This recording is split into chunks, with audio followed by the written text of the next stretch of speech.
Hello guys, അപ്പോൾ നമ്മുടെ ഹോസ്പിറ്റലിലെ ഇഫ്താർ പാർട്ടിയാണ് കേട്ടോ. അപ്പോൾ ഡ്യൂട്ടി കഴിഞ്ഞിട്ട് നേരെ ഞങ്ങൾ അങ്ങോട്ട് പോവാണ്. അപ്പോൾ ഇപ്പോൾ സമയം വൈകിട്ട് 6 മണിയാണ്. എല്ലാ സ്റ്റാഫിൻ്റെ അടുത്തും ഡ്യൂട്ടി ഷെഡ്യൂളിനനുസരിച്ചിട്ട് 6 മണിക്ക് കറക്റ്റ് തന്നെ അവിടേക്ക് എത്തിച്ചേരാൻ പറഞ്ഞിട്ടുണ്ടായിരുന്നു.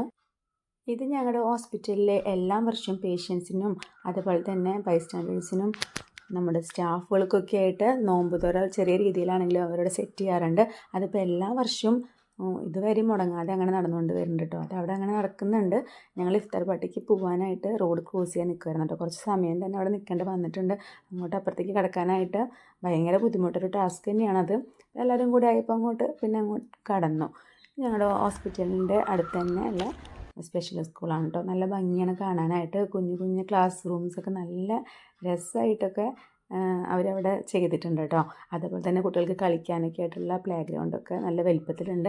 ഞാൻ അസ്തമിക്കാനായിട്ടുള്ള സൂര്യനെ എടുക്കാൻ പോയതാണ്. ക്യാമറ ഓണാക്കിയപ്പോഴേക്കും മേഘത്തിൽ മറിഞ്ഞു പോയി. അപ്പോൾ എന്തായാലും പിന്നെ നേരെ ക്യാമറ ഇങ്ങനെ നോക്കിയപ്പോഴാണ് നമ്മുടെ കണിക്കൊന്ന വിഷു ആയിന്ന് നമ്മളെ അറിയിച്ചുകൊണ്ട് വിഷുവിനെ വരവേൽക്കാനായിട്ട് കണിക്കൊന്നയൊക്കെ പൂത്ത് നിൽക്കുന്നുണ്ട്. ഇനിയിപ്പോൾ വിഷു ആവുന്ന സമയത്ത് അതുമ്പോൾ എന്തെങ്കിലും ഉണ്ടാവും എന്നുള്ളത് പറയാൻ പറ്റില്ല. ഇതാണ് കേട്ടോ ഞങ്ങളുടെ മെസ്സ്. ഹോസ്പിറ്റലിലെ എല്ലാ സ്റ്റാഫ്സിനും അതുപോലെ തന്നെ നഴ്സിംഗ് സ്റ്റുഡൻസിനും എല്ലാവർക്കും കൂടിയിട്ടുള്ള ഒരു മെസ്സാണ് കേട്ടോ.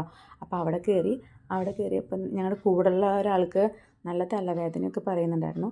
അപ്പോൾ അവൾക്കൊരു ടാബ്ലറ്റ് കഴിക്കാനായിട്ട് വെള്ളം എടുക്കാൻ വേണ്ടി കയറിയതാണ് കേട്ടോ. അപ്പോൾ ഞാൻ എന്തായാലും അവിടേക്ക് ഒന്ന് വീഡിയോ എടുക്കാമെന്ന് വിചാരിച്ചു.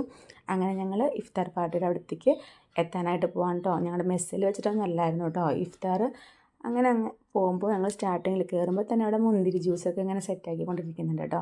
2 തരം ജ്യൂസ് ഉണ്ടെന്നൊക്കെ പറഞ്ഞിരുന്നു. അപ്പോൾ മുന്തിരി മാത്രമേ കാണാനുള്ളൂ എന്ന് ഇങ്ങനെ നോക്കുമായിരുന്നു കേട്ടോ. അപ്പോൾ എന്തായാലും ഇനി അകത്ത് ചെന്ന് കഴിഞ്ഞാൽ കാണുമോ നോക്കാമെന്ന് കരുതി ഇതെന്തായാലും ഇത് സെറ്റായിട്ടുണ്ടാവും, മറ്റേത് അവിടെ സെറ്റാക്കി വെച്ചിട്ടുണ്ടാവും എന്നുള്ളത് പ്രതീക്ഷയിൽ അങ്ങനെ അകത്തേക്ക് പോയിട്ടോ. അകത്ത് പോയപ്പോഴും ഒരുപാട് സന്തോഷമായിട്ടോ. അതുപോലെ തന്നെ നല്ലൊരു അതിശയിപ്പിക്കുന്ന ഒരു മൊമെൻ്റ് തന്നെയായിരുന്നു. വേറെ ഒന്നുമല്ല, നമ്മളെ എല്ലാ സ്റ്റാഫിനും അവരുടെ ഫാമിലിക്കും ഒക്കെ അവർ കിട്ടുന്ന ക്ഷണമൊക്കെ ഉണ്ടായിരുന്നു. അപ്പോൾ എല്ലാവരും എത്ര പേര് വന്നാലും അവിടെ ഇരിക്കാനുള്ളൊരു സ്പേസും കൂടെ അവിടെ സെറ്റാക്കിയിട്ടുണ്ടായിരുന്നു.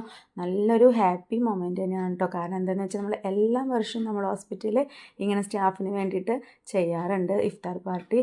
അപ്പോൾ എല്ലാവരും കൂടിയിട്ട് നമ്മൾ ഒരു ദിവസം ഒത്തുകൂടുക എന്ന് പറയുമ്പോൾ നല്ലൊരു ഹാപ്പിനെസ്സുള്ള കാര്യമാണ്. ഒരുമിച്ച് നോമ്പ് തുറക്കുക, അത് അനുഭവിച്ച് തന്നെ അറിയണം കേട്ടോ. അത് നന്നായിട്ട് എൻജോയ് ചെയ്തു.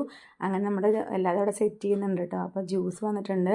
ഗ്രേപ്പ് ജ്യൂസാണ് ആദ്യം വന്നത്. പിന്നെ സമൂസ അതുപോലെ തന്നെ കട്ട്ലേറ്റും ഉണ്ടായിരുന്നു കേട്ടോ. പിന്നെ 3-4 തരം ഫ്രൂട്ട്സും കട്ട് ചെയ്തിട്ടുണ്ടായിരുന്നു.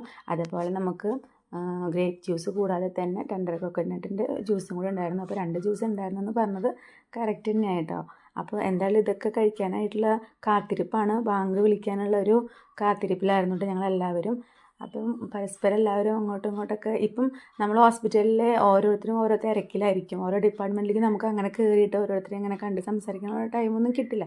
പല ആൾക്കാരും നമുക്ക് സത്യത്തിൽ അറിയാത്തവരും ഉണ്ടായിരിക്കും. കാരണം നമ്മൾ അവരുടെ ഡിപ്പാർട്ട്മെൻറ്റിലേക്ക് പോകേണ്ട ആവശ്യങ്ങൾ വളരെ കുറവായിരിക്കും. പക്ഷേ എല്ലാവരെയും കൂടി നമ്മൾ ഒരു കുടക്കയിൽ കാണുക എന്ന് പറയുമ്പോൾ അതൊരു വലിയൊരു ഹാപ്പിനെസ്സുള്ള കാര്യമാണ്. നമുക്ക് കാണാത്തവരെ തന്നെ ഇതുവരെ നമ്മൾ വർക്ക് ചെയ്തിട്ടും കാണാത്ത പലരും നമ്മളിവിടെ കാണുന്നുണ്ട്. പുതിയ ആൾക്കാരെ കാണുന്നുണ്ട്.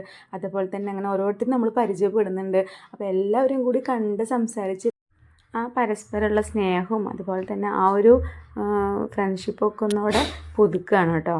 അപ്പോൾ അതിലൊരു വലിയൊരു സന്തോഷം തന്നെയാണ്. പിന്നെ ഇതിന് ശേഷം കുറച്ച് ഞങ്ങളുടെ ഡയറക്ടറിൻ്റെ പെരുന്നാൾ അല്ലെങ്കിൽ നോമ്പിനെ കുറിച്ചിട്ടുള്ള കാര്യങ്ങളൊക്കെ നമുക്ക് പറഞ്ഞു തരുന്നുണ്ടായിരുന്നു. അപ്പോൾ ഇതിന് ശേഷം വാങ്ങ് കൊടുത്ത് ഞങ്ങൾ നോമ്പൊക്കെ തുറന്നു. അതുപോലെ തന്നെ ബിരിയാണിയും കാര്യങ്ങളൊക്കെ ഉണ്ടായിരുന്നു. അപ്പോൾ അതിൻ്റെ വീഡിയോ ഒന്നും എടുക്കുകയും സത്യം പറഞ്ഞാൽ എനിക്ക് എടുക്കാൻ പറ്റിയില്ല. കാരണം കുറച്ച് നല്ല തിരക്കും കാര്യങ്ങളൊക്കെ ആ സമയത്ത് ആയിട്ടുണ്ടായിരുന്നു. അപ്പോൾ വീഡിയോ ഇഷ്ടമായെന്ന് വിചാരിക്കുന്നു. ബൈ.